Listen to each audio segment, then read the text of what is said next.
John Zogby, a recent study of Millennial Women revealed 91% of respondents said that advertisers don't get them.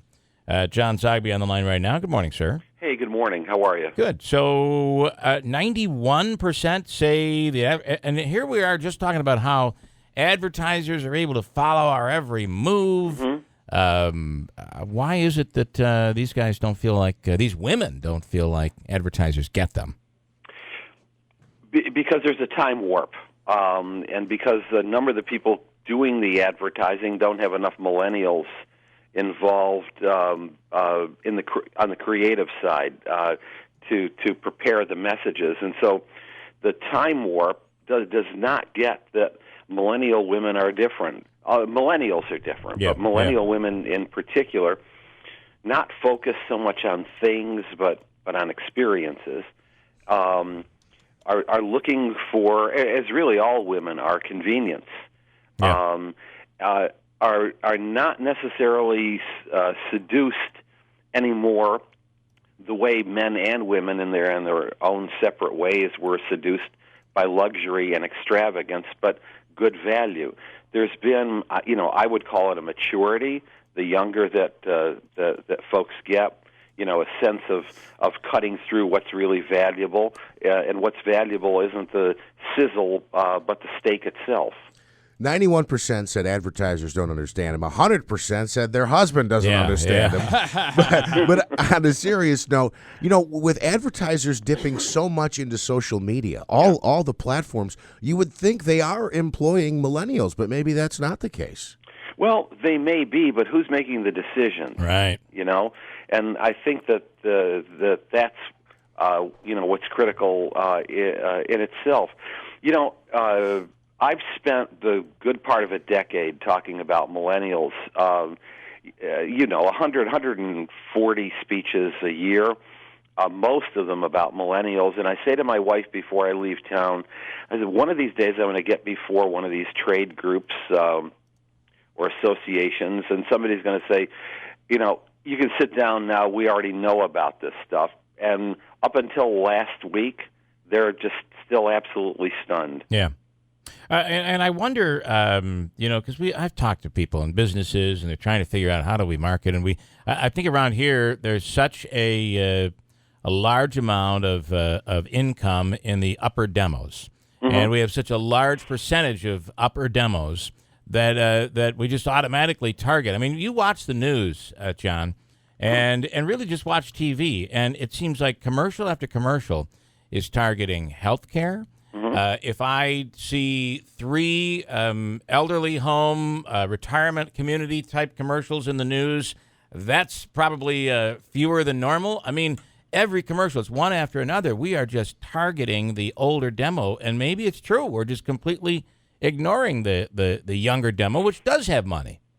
It does. It does indeed have money. It has discretionary money.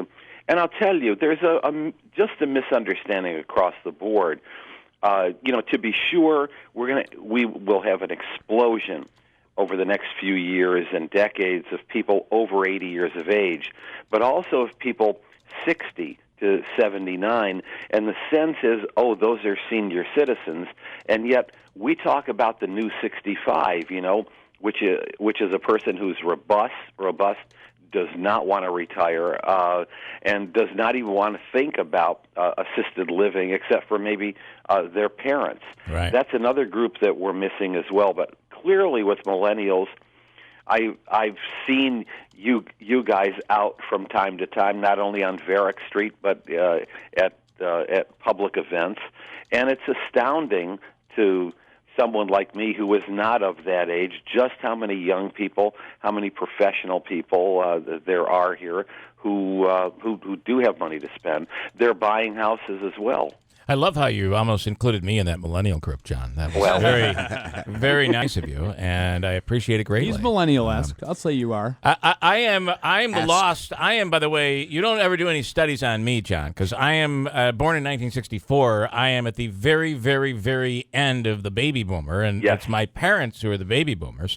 So I'm the lost generation. I'm stuck somewhere in between technology and trying to figure out how to run my iPad. You are on the cusp of what I call the Nikes.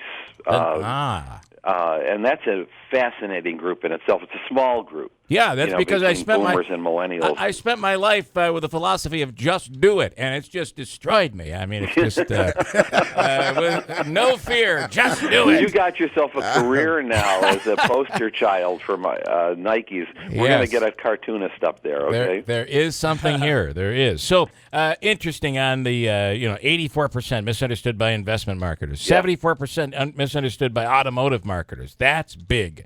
And, we automotive targets women so carefully, yet they're not going after the millennial women.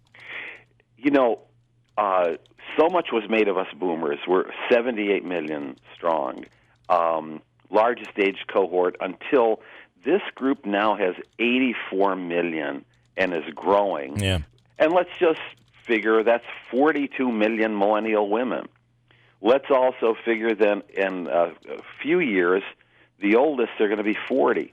Now you're looking at a group that's 18 to 40 years of age with probably 95 million people, and we're really very, very slow in coming to grips with it. But let me tell you something also that I've learned, and that is that there are a number of millennials in the professions, including advertising, that really don't understand themselves, that they have internalized what other folks have said about them. And other folks have really missed the boat about, a spoiled group, a group that's fearful, a group without commitment. None of that is true in my studies and in my experience. I love some comedian, somebody once did the T-ball thing. Well, this is the generation that everybody gets a trophy. That is the most misused funny that turned into fact that I've ever seen. It is... you go to any high school event, and I don't know, these kids seem to be really trying to win.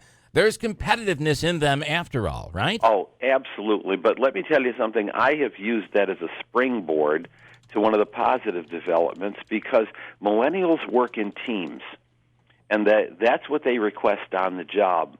I prefer to work in a team, and I'd prefer not to be a captain, but co-equals and measure me on how I contributed to the team. So I use that getting a trophy as actually a metaphor for something that we did right. Yeah. Okay. All right. I would buy that. And here's one more for you on this, John, that I'm really curious about, and I'd love your opinion. It seems that the baby boomers, they know what they like. And they're willing to spend money on it. But aren't they also very set? I don't mean to, aren't they kind of set in their, it's like they're very, very, I use this company and this is the company I will always use. Whereas millennials might be more apt to saying, I'll try this. What are your thoughts on that? Yeah, millennials are less brand dominated and they float. They're less wedded to that notion made in America. They're going to look for, frankly, what's cool, what has value and what's cool. So they might carry Prada and drink PBR beer all at the same time. One is cool and cheap, the other is cool and expensive. Right. They have a tendency more to trade down months out of the year so they have a little bit of money to trade up and get something they really like. But what they really like is ephemeral. It may change from time to time. I think you're also finding that boomers are getting less brand dominated as well, brand loyal as well as boomers are. Our transformation is, what I've called secular spiritualism, looking for a bigger meaning in life than having the most toys. Hey, do you see this, not just for national business, but for local businesses? Do you see this as a real, really untargeted market right now and a real opportunity? Oh, absolutely. There are a lot of young people around, and they need to be targeted. And, we are in a difficult period in terms of advertising. And, a lot of online electronic advertising goes wasted. We're sort of in a an experimental phase, and that's also a fairly difficult thing, for, say, a local retailer to do. On the other hand, there are ways of reaching people on screen and on their mobile phones, and I know there's some good advertising agencies in town, but frankly, I don't know what they're doing and what their capabilities are. Yeah. M2W, that's a conference that's coming up. You're going to be speaking to that on May 2nd. Explain what that conference is. That's a women's, Millennial Women conference? Well, no, it's M2W is marketing to women. It's an annual conference. Google, Coca-Cola, a lot of folks there. I'm giving the keynote, and it is targeting our understanding of the best approaches to reach women in advertising. But of course, the topics will be dominated by millennials because at this point in time, a significant number of the women in the audience will be millennials. And I would say that means that if you're saying, listen, I don't do that social media stuff. I don't pay attention to that. That's for the younger generation. I don't pay attention to that.